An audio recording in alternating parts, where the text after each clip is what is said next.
Hello friends, exercise 1.1 से question number 1 करेंगे। Which of the following are sets, justify और answer. नीचे कुछ स्टेटमेंट्स दी हुई हैं, उनमें बताना है कि कौन सेट है और कौन सेट उनमें नहीं है, और फिर आपको जस्टिफाई भी करना है, यानी अगर वो सेट है तो क्यों है और अगर सेट नहीं है तो क्यों नहीं है, ये आपको क्लैरिफिकेशन भी देना है। तो पहली स्टेटमेंट देखते हैं। The collection of all months of a year beginning with letter J. साल के सभी मंथ्स का कलेक्शन, और ऐसे मंथ्स जिनका शुरुआत जो होती है वो जे लेटर से होती है। अब मैंने आपको बताया था कि सेट्स जो है ना वो होते हैं जिनके answer person to person change नहीं होते हैं, यानी बिल्कुल डेफिनेट होते हैं। आप किसी से भी पूछोगे, मेरे से पूछोगे या किसी और से पूछोगे, तो उसका जो जवाब है ना वो चेंज नहीं होगा। अब यहां पे कहा है उन मंथ्स का कलेक्शन जिनका शुरुआत जे लेटर से होती है। अब मंथ्स जो होते हैं वो 12 मंथ्स होते हैं। उन 12 मंथ्स के अंदर जे से शुरू होने वाले ये 3 मंथ्स हैं, जनवरी है, जून है और जुलाई है। इनसे अलग तो कुछ है नहीं, तो ये एक डेफिनेट है, यानी कि यही 3 होंगे जो सब कोई जवाब देगा। इनसे तो अलग कोई और जवाब देगा नहीं, तो ये डेफिनेट है। ये जो इसके एलिमेंट्स हैं यही होंगे हर बार, तो ये एक सेट है। अब इसे आपको जस्टिफाई भी करना है। सेट तो ये है। We can definitely say that the members of this collection are जनवरी, जून, जुलाई। हम बिल्कुल पक्का कह सकते हैं कि जो मंथ्स होते हैं जो जे लेटर से शुरू होते हैं वो जनवरी, जून और जुलाई ही हैं। So this collection is well defined. तो ये जो कलेक्शन है ना ये वेल डिफाइंड है, and hence it is a set. जब ये वेल डिफाइंड है तो ये सेट है। सेकेंड स्टेटमेंट पढ़ते हैं। The collection of 10 most talented writers of India. India के 10 मोस्ट टैलेंटेड राइटर्स, यानी जो सबसे टैलेंटेड राइटर्स हैं इंडिया के, उनका कलेक्शन है।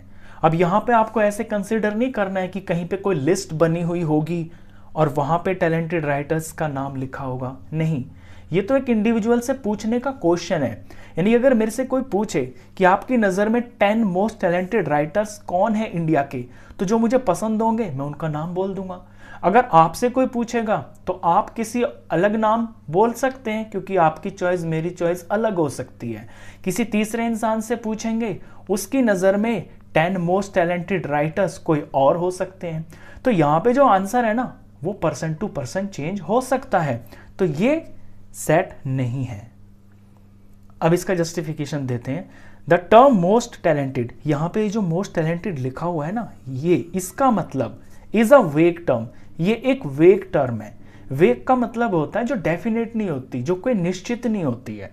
A writer may be most talented in 1 to 1% and may not be so to the other. कोई writer है वो मेरी नज़र में जो है टैलेंटेड हो सकता है, और वही राइटर आपकी नज़र में या किसी और की नज़र में टैलेंटेड नहीं हो सकता। Thus, we cannot judge definitely which writers are there in our collection। तो हम पक्का पक्का नहीं कह सकते कि उसके कलेक्शन के अंदर कौन से 10 राइटर्स होंगे। ये पर्सन टू पर्सन चेंज हो सकते हैं। Therefore, this collection is not well defined। तो ये कलेक्शन वेल डिफाइंड नहीं है, and hence it is not a set। तो ये एक सेट भी नहीं होगा। चलिए थर्ड स्टेटमेंट पढ़ते हैं। A team of 11 best cricket batsmen of the world। दुनिया के सबसे बेस्ट क्रिकेट बैट्समैन कितने? 11 बेस्ट क्रिकेट बैट्समैन की एक टीम। अब यहाँ पे मोस्ट, ये कहा है ना बेस्ट क्रिकेट बैट्समैन, ये भी आपका एक वेग टर्म ही है, बिल्कुल जैसे सेकंड पार्ट था ना उसी तरह से। मेरे से पूछे कि एक ऐसी टीम बनाइए जिसके अंदर 11 बेस्ट क्रिकेट बैट्समैन रखने आपको वर्ल्ड के, तो जो मेरी नज़र में अच्छे अच्छे प्लेयर्स होंगे ना मैं उन्हें रख दूंगा, जो मुझे अच्छे लगते होंगे मेरी नज़र में। आपसे कहेंगे आप किन्हीं और नाम ले सकते हैं, किसी और से पूछेंगे वो किसी और बैट्समैन का नाम ले सकता है, उनकी नज़र में कोई और टैलेंटेड होंगे। तो ये भी सेट नहीं है, इसमें वेल डिफाइंड नहीं है। पर्सन टू पर्सन जो आंसर है वो चेंज हो सकता है, तो ये भी एक सेट नहीं है। अब इसे जस्टिफाई कर देते हैं। द टर्म बेस्ट, यहाँ पे जो बेस्ट लिखा हुआ है ना, ये टर्म इज अ वेग टर्म। ये भी डेफिनेट नहीं है, किसी की नज़र में कोई बेस्ट है, किसी की नज़र में कोई और बेस्ट होगा। A batsman may be best to 1% and may not be so to the other. कोई बैट्समैन किसी की नज़र में अच्छा हो सकता है बेस्ट हो सकता है और किसी दूसरे की नज़र में वो बेस्ट नहीं हो सकता है। Thus, we cannot judge definitely which batsmen are there in our collection। तो यहाँ जो कलेक्शन बनाया जाएगा ना, उसमें कुछ भी डेफिनेट नहीं है कि वहाँ पे बस यही नाम लिखने हैं। ये जो नाम है ये पर्सन टू पर्सन वेरी कर सकते हैं पसंद के और उनकी चॉइस के हिसाब से। Therefore, this collection is not well defined and hence it is not a set। तो ये जो कलेक्शन बनेगा ना, ये वेल डिफाइंड नहीं होगा। वेल डिफाइंड नहीं होगा तो ये एक सेट भी नहीं हो सकता। Fourth statement, the collection of all boys in your class. आपकी क्लास में जो लड़के हैं उनका कलेक्शन। अब क्लास के अंदर आपकी, लेट्स सपोज आपकी क्लास के अंदर 15 बच्चे हैं। आपसे पूछता हूं मैं, आपकी क्लास के अंदर 15 बच्चे हैं, आपसे मैं पूछूं कि अपनी क्लास के जो बच्चे हैं उनका कलेक्शन बनाइए। तो जितने लड़के हैं आपकी क्लास में, आप उन सब का नाम लिख दोगे उस कलेक्शन के अंदर। और आपकी क्लास में ये जो लड़के हैं ना तो ये कम होंगे ना ये ज़्यादा होंगे, यानी जो भी बच्चे हैं ना आप उन्हीं का नाम लिखोगे। ऐसे नहीं है कि क्लास से बाहर के किसी बच्चे का नाम लिख दोगे। तो क्लास के जो बच्चे हैं, जो लड़के हैं वहाँ पे, वो वही रहेंगे। आपसे पूछें या आपके किसी और क्लासमेट से पूछ लें, हर बार जो कलेक्शन होगा वो सेम होगा। सभी उन्हीं बच्चों का नाम लिखेंगे जो क्लास के अंदर हैं। तो ये एक सेट है, क्योंकि इसमें जो एलिमेंट्स आएंगे वो डेफिनेट होंगे, वो चेंज नहीं होंगे।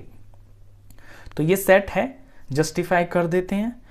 We will definitely set that the members of this collection are your class fellows. हम ये बिल्कुल पक्का कह सकते हैं कि यहाँ जो मेंबर बनेंगे ना कलेक्शन के, वो आपकी क्लास के फेलोज ही होंगे। Therefore, this collection is well defined। तो ये जो कलेक्शन है ये वेल डिफाइंड होगा and hence it is a set. तो फिर ये सेट भी होगा। अब आते हैं फिफ्थ स्टेटमेंट पे। फिफ्थ स्टेटमेंट के अंदर है the collection of all natural numbers less than 100। 100 से छोटे सभी नेचुरल नंबर्स का कलेक्शन। नेचुरल नंबर्स होते हैं काउंटिंग नंबर्स, जो कि 1 से शुरू होते हैं, 1 2 3 4 और अप टू इन्फिनिटी, क्योंकि गिनती तो कभी खत्म होती नहीं है। लेकिन यहाँ पे एक लिमिट भी रख दी है कि लेस देन 100, यानी 100 से छोटे सभी नेचुरल नंबर्स का जो कलेक्शन है वो। अब 1 से छोटे का मतलब नहीं, 1 से छोटे नहीं, 100 से छोटे। तो जो कलेक्शन बनेगा वो 1 2 3 एंड अप टू 100 तक चला जाएगा, ये सेट बनेगा। अब किसी से भी पूछोगे आप कि 100 से जो छोटे हैं नेचुरल नंबर्स है वो बताइए वो कौन कौन है, तो सब यही तो बोलेंगे 1 2 3 4 एंड अप टू 100 तक, यही बोलेंगे ना। 100 से छोटा यानी कि 100 नहीं आएगा, 99 तक आएगा, क्योंकि यहाँ लिमिट दे दी है 100 से छोटे। तो सब यही जवाब देंगे कि 1 से शुरू होकर 99 तक। मेरे से पूछोगे मैं भी यही कहूँगा, किसी और से पूछोगे वो भी यही कहेगा। तो यहाँ पे ये जो एलिमेंट्स है ना ये बिल्कुल डेफिनेट है, यही रहेंगे, पर्सन टू पर्सन इसका जवाब चेंज नहीं होगा। तो ये सेट है। जस्टिफाई कर देते हैं clearly, the members of collection are 1 2 3 ... 97 98 99। मतलब आप ऐसे दिखा दोगे कि 1 2 3 से स्टार्ट होके और ये 99 तक जाएंगे। Therefore, this collection is well defined। तो ये कलेक्शन वेल डिफाइंड होगा and hence it is a set. तो ये एक सेट होगा। Sixth statement, a collection of novels written by the writer Munshi Premchand. Munshi Premchand India के बहुत बड़े राइटर हैं, उन्होंने बहुत सारी नॉवेल्स लिखी हैं। अब आपसे कहा जाए कि जो उन्होंने नॉवेल्स लिखी है ना उनका एक कलेक्शन बना दीजिए, तो मुंशी प्रेमचंद ने लगभग 15-16 नॉवेल्स लिखी हैं, तो वो सारी की सारी नॉवेल्स इस कलेक्शन में आ जाएंगी। तो अगर जिसको नॉलेज होगी, जिसको पता होगा, या वो कहीं से सर्च भी कर लेगा, उसे कलेक्शन बनाना है उन सभी नॉवेल्स का जो मुंशी प्रेमचंद ने लिखी है। तो ये जो कलेक्शन होगा ये बिल्कुल वेल डिफाइंड होगा। जो उन्होंने नॉवेल्स लिखी हैं वो सारी इसके अंदर आ जाएंगी। अब इससे अलग तो कोई और बोलेगा नहीं, किसी और राइटर की बुक का नाम तो बोलेगा नहीं। तो ये एक डेफिनेट है, यानी कि ये जो कलेक्शन होगा ना ये बिल्कुल डेफिनेट होगा। तो ये सेट है। जस्टिफाई कर देते हैं clearly, the members of collection are the novels written by Munshi Premchand. अब इसके अंदर इस सेट का जो कलेक्शन होगा ना, इसके अंदर वही बुक्स लिखी जाएंगी जो मुंशी प्रेमचंद ने लिखी है। तो ये कलेक्शन बिल्कुल एक डेफिनेट कलेक्शन है। Therefore this collection is well defined and hence it is a set. तो ये कलेक्शन जो है ये वेल डिफाइंड होगा, पर्सन टू पर्सन चेंज नहीं होगा, तो ये एक सेट है। 7th part, the collection of all even integers, सारे इवन इंटीजर्स का कलेक्शन। अब इंटीजर्स जो होते हैं वो प्लस के नंबर भी होते हैं, माइनस के नंबर भी होते हैं और जीरो भी होता है। तो यहां हमसे कंडीशन रख दी है all even integers. All even, even वो होते हैं जो 2 के टेबल में आते हैं, जैसे कि 2 हो गया, 4 हो गया, 6 हो गया, अप टू, ये खत्म थोड़ी ना होंगे, जैसे काउंटिंग खत्म नहीं होती है तो ये भी चलते रहेंगे। तो जब कहा है collection of all even integers, तो ये 2 से स्टार्ट होंगे, 2, 4, 6 and dot dot dot dot, इसका मतलब ये कभी खत्म नहीं होंगे। तो किसी से भी आप पूछोगे तो हर बार आपको यही जवाब मिलेगा कि 2 से शुरू होकर 2, 4, 6 एंड सो ऑन, ये कलेक्शन चलता रहेगा। तो ये एक सेट है क्योंकि इसके जो मेंबर्स हैं ये डेफिनेट है। जस्टिफाई कर देते हैं, we can definitely say that the members of this collection are 2, 4, 6 and dash dot dot dot dot dot, कि हम ये बिल्कुल साफ कह सकते हैं कि इसके अंदर जो मेंबर्स होंगे ना, इस कलेक्शन में जो मेंबर्स होंगे वो 2, 4, 6 एंड सो ऑन इसी तरह से चलते रहेंगे। Therefore this collection is well defined, तो ये जो कलेक्शन है ये वेल डिफाइंड होगा and hence it is a set, तो फिर ये एक सेट भी होगा। चलिए इसके बाद 8th पार्ट पढ़ते हैं, the collection of questions in this chapter. अब कोई चैप्टर है, बुक का चैप्टर है, उसके अंदर पूछा कि इसके अंदर जितने क्वेश्चंस है ना उन सब का कलेक्शन। अब चैप्टर के पीछे क्वेश्चंस होते हैं, मान लीजिए ये आपकी बुक है मैथ्स की, इसके फर्स्ट चैप्टर के अंदर 40 क्वेश्चंस हैं। अब मैं एक बच्चे से पूछूंगा, वो गिन के बता देगा 40 क्वेश्चंस, उन सब क्वेश्चंस का वो सेट बना देगा। दूसरे से पूछूंगा, वो भी गिन के उतने ही बताएगा जितने टोटल क्वेश्चंस होंगे। तीसरे बच्चे से पूछूंगा, वो भी गिन के वही बता देगा। तो यहां person to person answer change नहीं होगा ना, तो ये भी एक सेट है। Clearly the members of the collection are the different questions of this chapter.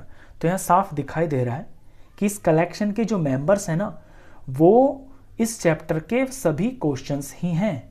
So it is well defined, तो ये वेल डिफाइंड है and hence it is a set, तो ये एक सेट बनाएगा। 9th part, a collection of most dangerous animals of the world, दुनिया के सबसे खतरनाक जानवर्स का कलेक्शन।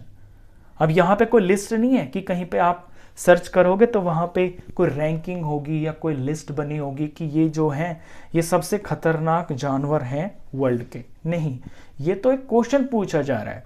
यानी अगर कोई मेरे से पूछे कि आपको दुनिया में सबसे खतरनाक जानवर कौन लगते हैं, तो जिनसे मुझे डर लगता है मैं तो उनके नाम बोलूंगा। अगर आपसे कोई पूछेगा तो जो आपकी नज़र में सबसे खतरनाक होंगे आप उनका नाम बोलोगे। किसी और से पूछेंगे वो किसी और जानवर का नाम ले सकता है उस लिस्ट के अंदर। तो यहाँ पर कुछ भी डेफिनेट नहीं है, पर्सन टू पर्सन जो आंसर है वो चेंज हो सकता है अपनी चॉइस के और अपनी प्रेफरेंस के हिसाब से। किसी को किसी से डर लगेगा, किसी को किसी से डर लगेगा, किसी की नज़र में कोई जानवर खतरनाक होगा, किसी की में कोई नहीं होगा। तो ये सेट नहीं बनाएगा। जस्टिफाई कर देते हैं, the term most dangerous is a वेग टर्म। तो ये जो मोस्ट डेंजरस टर्म है ना, ये भी एक वेग टर्म है, यानी कुछ डेफिनेट नहीं है यहाँ पे। An animal may be most dangerous to one person and may not be so to the other. कोई जानवर किसी इंसान की नज़र में बहुत खतरनाक हो सकता है, लेकिन वही जानवर किसी दूसरे इंसान की नज़र में खतरनाक नहीं हो सकता है। फॉर एग्जाम्पल, कुछ लोगों को लिजर्ड से बहुत डर लगता है, किसी को रैट से बहुत डर लगता है, लेकिन कुछ लोग ऐसे भी होंगे जो इन दोनों जानवरों से बिल्कुल भी नहीं डरते होंगे। तो ये तो चेंज हो जाएगा ना पर्सन टू पर्सन।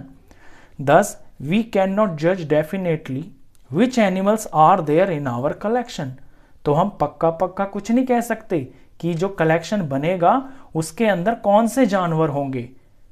कोई अलग इंसान कुछ और जानवर का कलेक्शन बना सकता है, कोई दूसरा इंसान उस कलेक्शन में किसी और जानवर के नाम लिख सकता है।